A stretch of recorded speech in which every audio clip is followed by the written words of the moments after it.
Assalamualaikum warahmatullahi wabarakatuh. Selamat pagi, salam sejahtera bagi kita semua. Para mahasiswa yang kami sayangi, pada hari ini kita akan memperagakan melakukan prosedural fungsi vena. Mungkin sebelum kita melakukan prosedural fungsi vena tersebut, maka kita melakukan cuci tangan terlebih dahulu. Prosedur cuci tangan, kita mulai dengan prosedur 6 langkah. Yang pertama kita gosok-gosok jari kita, kemudian berikut dan punggung tangan, dan gerakan mengunci. Bentar.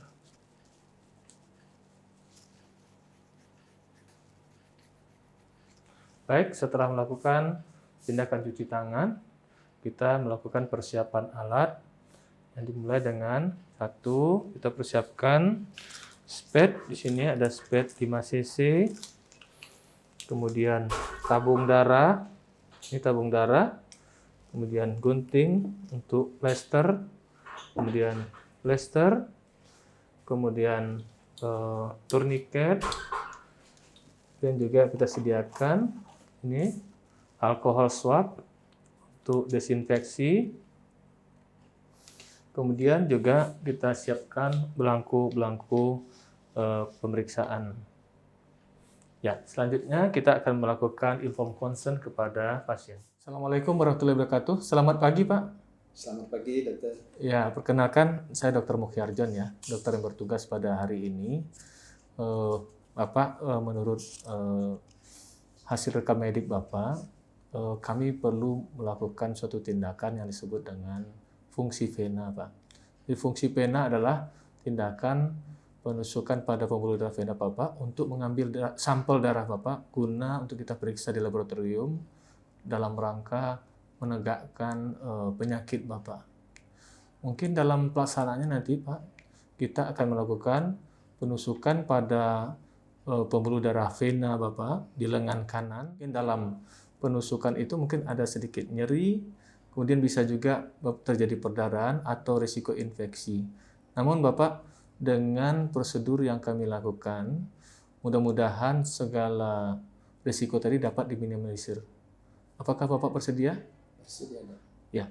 Selanjutnya saya akan mengikatkan tourniquet pada lengan kanan pasien.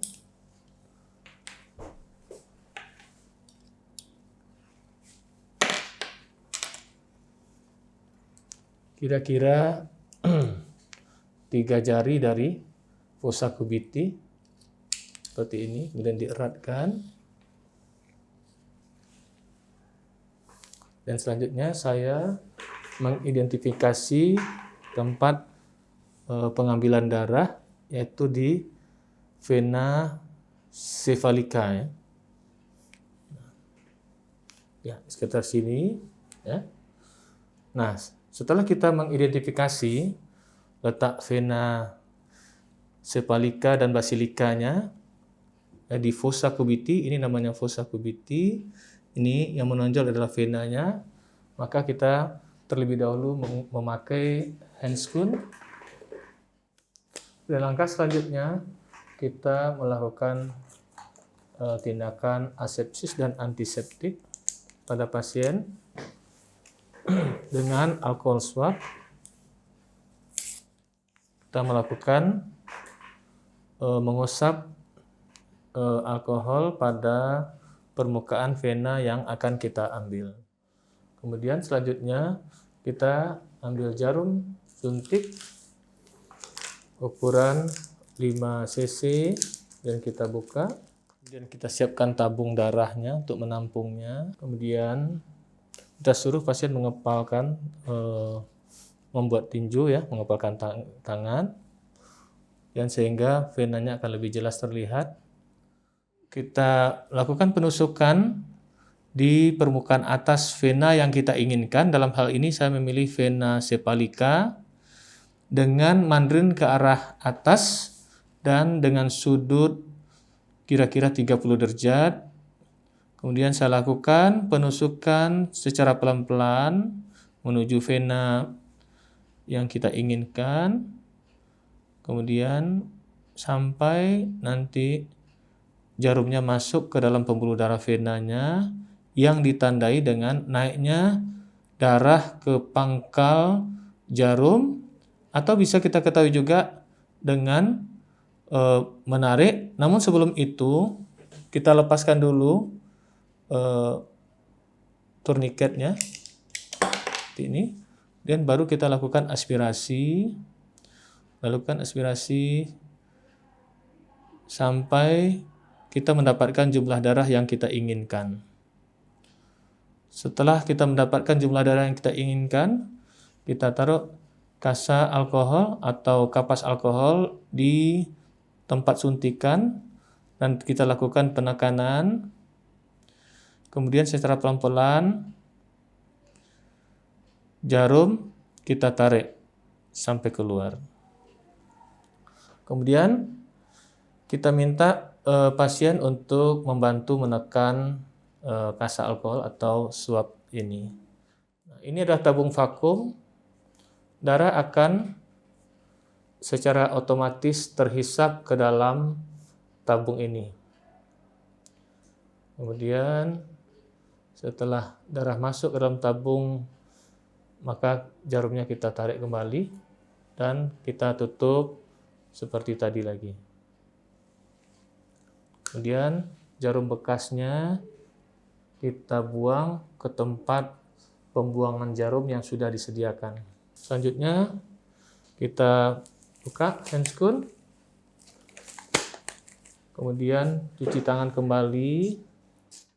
Ya, selanjutnya kasa penutupnya kita berikan Hansaplast atau plester ini, dan darah yang sudah kita ambil kita berikan label sesuai dengan identitas pasien. Kita lakukan pengisian formulir permintaan darah. Yang pertama sekali kita lakukan pencatatan identitas pasien. Kemudian setelah itu diagnosisnya. Kemudian kita lakukan pengisian checklist pemeriksaan darah apa yang kita inginkan.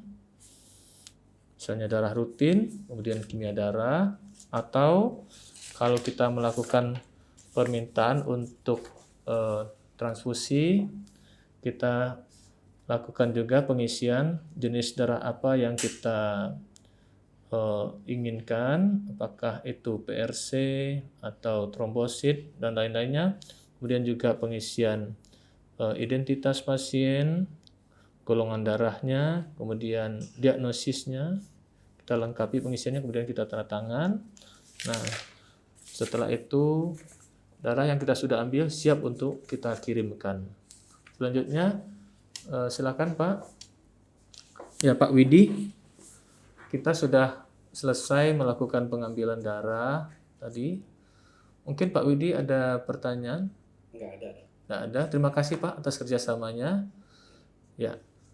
Ya, mahasiswa yang kami hormati, demikian prosedural pengambilan darah yang sudah kita lakukan. Terima kasih atas perhatiannya.